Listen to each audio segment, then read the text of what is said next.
Hello? Oh, seems to work. As we are reflecting and highlighting the things happened throughout the last year, this morning I would like us to think a bit further about celebrating. It's a weird thing that we actually do all the time, not only within this church. And some people came up with the weirdest festivals. For example, the Warm Charming Festival, held in Williston near Liverpool, where people try to charm out as many worms as possible out of the ground in a set amount of time. Or the Cheese Rolling Festival, held in Gloucestershire, where people getting so excited about the cheese rolling down a hill that they just run after it without considering breaking their bones. Bit silly, isn't it? And we as a church, we have got a lot of celebrations. We have this big celebration at least once a week here, when we gather, as we do today, to celebrate God. We've got many other big celebrations, for example, Easter and Christmas. And there are so many more occasions where we are celebrating. But are we actually supposed to be celebrating when there's so many bad things going on in our community, in our world, day by day? When there are so many people who obviously don't really care about God at all? Shouldn't we instead be busy making disciples of all nations and teach them how to obey everything Jesus said, as Jesus tells us in Matthew 28?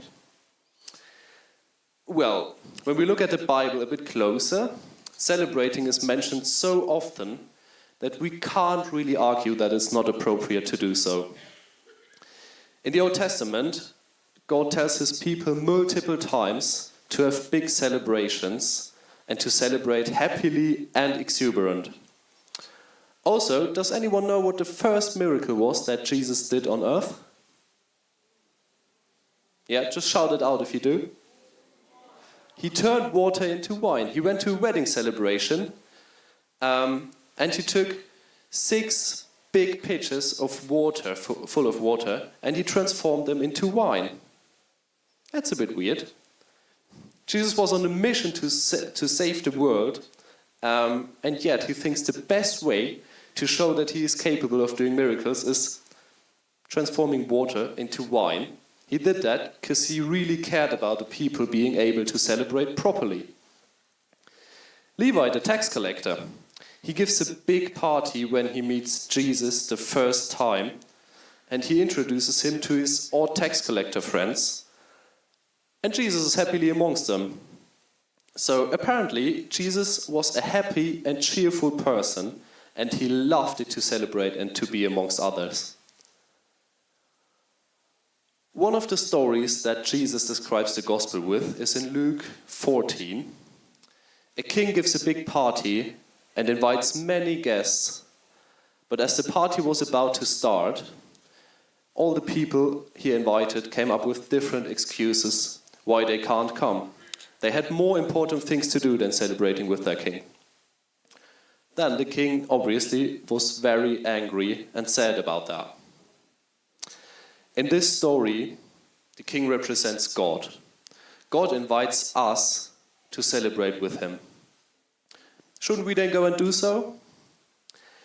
Don't let us be one of those guests coming up with excuses why we might not be able to celebrate with God.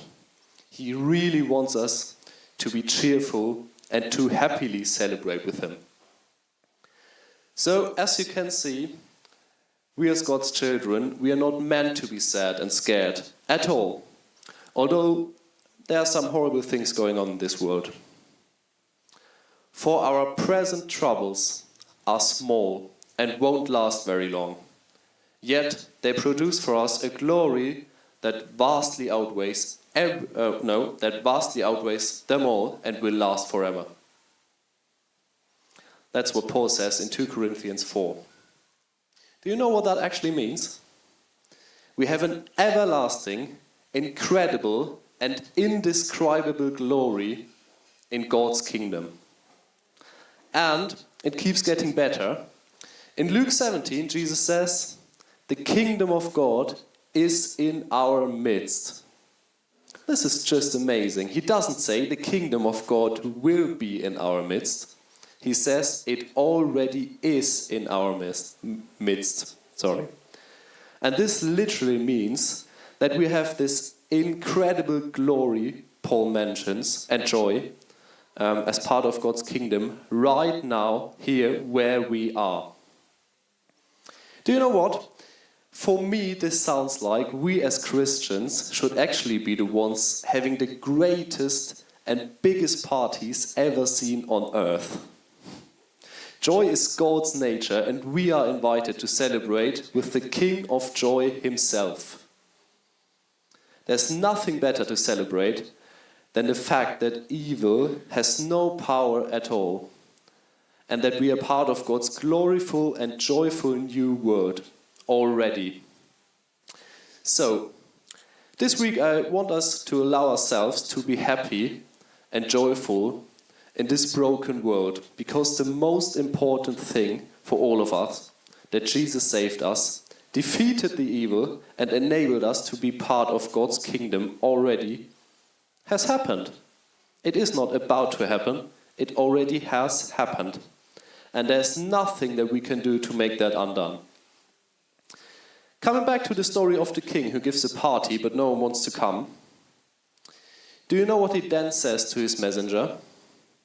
He says, go out, invite the poor, the crippled, the blind, the lame, and anyone you can find to come, so that my house will be full. So have a brief look around. Is this house full up yet? Not quite, is it? I can see a few spaces, mainly in the balcony.